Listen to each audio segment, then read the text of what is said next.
பள்ளிக்கூடத்தில் படித்த பழைய மாணவர் ஒருத்தர் தன்னுடைய டீச்சரை பார்க்கறதுக்காக பள்ளிக்கூடத்துக்கு போறாரு. போயிட்டு அவர்கிட்ட கேட்குறாரு அந்த ஆசிரியர்கிட்ட, சார் என்ன ஞாபகம் இருக்கா உங்களுக்கு, நான் உங்ககிட்ட தான் படித்தேன் அப்படின்னு சொல்லிட்டு. உடனே அந்த டீச்சருக்கும் வந்துட்டு ஞாபகம் வர மாட்டேங்குது. உடனே எந்த பேட்சில் படித்தேன், எனக்கு ஞாபகம் வர மாட்டேங்குதே அப்படின்னு கேட்குறாரு. அப்போ இந்த பேட்சில் படித்தேன் அப்படின்னு சொல்லிட்டு, நீங்கள் தான் சார் எனக்கு முன்மாதிரியே, உங்களை மாதிரி ஒரு ஆசிரியர் ஆகணுங்கிறதுக்காகவே நான் முனைஞ்சு படித்து இன்னைக்கு ஒரு ஆசிரியராக இருக்கேன் சார், எனக்கு நீங்கள் தான் முன்மாதிரி அப்படின்னு சொல்லிட்டு. இந்த ஆசிரியருக்கு பயங்கரமான சந்தோஷம்.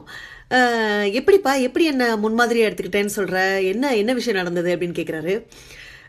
இந்த மாணவர் சொல்கிறார், உங்களுக்கு ஞாபகம் இருக்கான்னு தெரியல சார், நான் உங்ககிட்ட படித்த போது ஏன் கூட படித்த என்னுடைய நண்பன் ஒருத்தன் ஒரு தடவை ரொம்ப விலை மதிக்க முடியாத ஒரு கடிகாரத்தை கட்டிட்டு வந்தான். அதை பார்த்தோன்னே எனக்கு ஆசை ரொம்ப ஜாஸ்தியாக போச்சு. ஏன்னா அப்போ நான் ஏழ்மை குடும்பத்தை சேர்ந்தவன், எங்களுக்கு அதை வாங்குறதுக்கெலாம் வசதி கிடையாது. எனக்கும் எப்படியாவது அந்த கடிகாரத்தை அடிச்சிடணும்னு சொல்லிட்டு மனசில் ஒரு பேரசம் வந்துருச்சு. அந்த சமயம்னு பார்த்து என் நண்பன் சாப்பிட்டுட்டு கை கழுவ போகிறதுக்காக அந்த வாட்சை கலட்டி அவன் பேண்ட் பாக்கெட்டுக்குள்ளே வச்சான். நான் உடனே அவனுக்கு தெரியாமல் அதை எடுத்துட்டேன். என் நண்பன் அழ ஆரம்பிச்சு உங்ககிட்ட கம்ப்ளைண்ட் பண்ண, அந்த மாதிரி யாரோ கிளாஸில் எடுத்துட்டாங்க, எப்படியாவது கண்டுபிடிச்சி கொடுங்க சார் அப்படின்னு சொல்லிட்டு.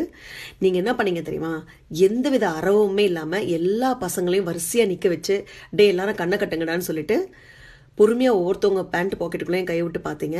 ஏன் பேண்ட் பாக்கெட்டுக்குள்ளே வாட்ச் இருக்கிறத பார்த்துட்டு எடுத்துட்டு, எந்த சத்தமுமே இல்லாமல், எல்லாரும் கண்ணை கட்டி தான் இருந்தாங்க, எந்த சத்தமுமே இல்லாமல் அந்த பையன்கிட்ட போய் அந்த கடிகாரத்தை கொடுத்துட்டு, யார்கிட்ட இருந்து எடுத்தீங்கன்னு சொல்ல, எதுவுமே சொல்ல, நீங்கள் கடிகாரத்தை கொடுத்துட்டீங்க. என்கிட்ட ஒரு வார்த்தை கூட கேட்கவே இல்லை, ஏன்பா எடுத்த, ஏன் இப்படி பண்ண, தப்புன்னு சொல்லிட்டு.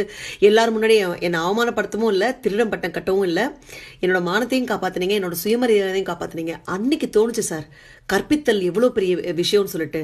அதனால தான் அன்னைக்கு முடிவு பண்ணேனா, படித்தா ஆசிரியர் வேலை பார்க்கறதுக்கு தான் படிக்கணும், கற்பித்தலை தலையாய கடமையாக வச்சுக்கணும் அப்படின்னு சொல்லிட்டு. நீங்கள் தான் சார் எனக்கு முன்மாதிரி, உங்களை மாதிரி ஒரு நல்ல ஆசிரியராக நான் வாழ்ந்து காமிப்பேன் சார் அப்படின்னு சொல்கிறாரு. இந்த ஆசிரியருக்கு ரொம்ப சந்தோஷம்.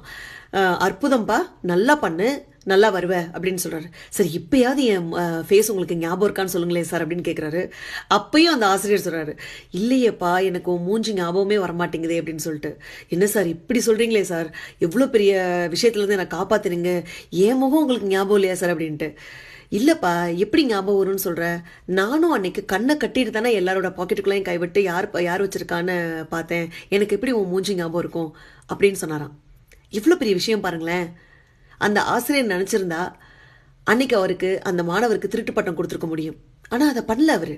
அதே போல் அந்த மாணவர் யாருன்னு அடையாளம் கண்டுபிடிச்சிருக்க முடியும், அதையும் பண்ணல அவர். எவ்வளோ அருமையா, எவ்வளோ பொறுமையாக இந்த விஷயத்தை கையாண்டிருக்காரு பாருங்களேன். எங்கே அந்த மாணவனோட முகத்தை பார்த்துட்டா அவனை பார்க்கும்போதெல்லாம் அந்த திருட்டு நிகழ்வு ஞாபகத்துக்கு வருமோன்னு சொல்லிட்டு தான் கண்ணையும் கட்டிட்டு அந்த கடிகாரத்தை கண்டுபிடிச்சு கொடுத்துருக்காரு. ரொம்ப நாசூக்கா ஒரு விஷயத்தை இங்கே சொல்றாரு நம்மளுக்கு. தண்டிக்கிறதுல இல்லை, கற்பித்தல்ல தான், முன்மாதிரியாக நடந்துக்கிறதுல தான் நல்ல நிகழ்வே நடக்கும் அப்படின்னுட்டு ரொம்ப சைலண்டாக அந்த மாணவனையே ஆசிரியராக்கிட்டார் பாருங்களேன். நம்ம வாழ்க்கையில் எப்படி தாங்க, ஒருத்தவங்களை தண்டிச்சாதான் அவங்க மாறுவாங்கன்னா கண்டிப்பாக மாற மாட்டாங்க. நாம் முன்மாதிரியாக இருந்தோம்னு வச்சுக்கோங்களேன், மாற்றம் நம்மக்கிட்ட மாத்திரம் இல்லைங்க, நம்மளை சுற்றி இருக்கிறவங்ககிட்டையும் கண்டிப்பாக நடக்கும். வாழ்க்கை வாழ்வதற்கே முன்மாதிரியாய் வாழ்ந்துதான் பார்ப்போமே. நன்றி, வணக்கம்.